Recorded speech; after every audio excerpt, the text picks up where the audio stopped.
Welcome to the Learning Pines YouTube. We hope this video helps. You're starting with only what matters: a Google account and a goal to capture leads. Open Google Forms, choose a blank form or a lead template, and name the form for clarity. Add core fields first: full name, email, and phone. Once done, link responses to a new Google Sheet so data flows automatically. Make sure to set form language and basic appearance. This prevents rework. You now have the foundation set and a live place to collect lead entries. Now you construct the middle, the precise fields and behavior that qualify leads.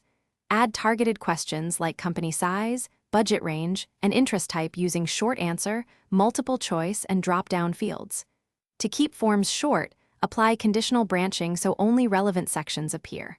Also set required toggles and use response validation for emails and phone formats.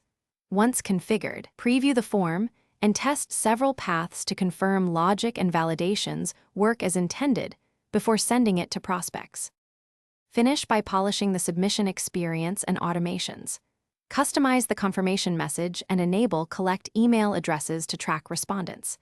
Connect responses to your CRM using Zapier, Make, or a native add-on so leads move automatically into follow-up sequences. Test the complete flow.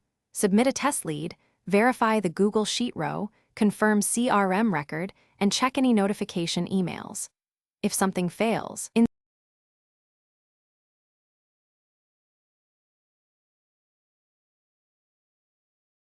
Thanks for watching. Consider subscribing if we helped you.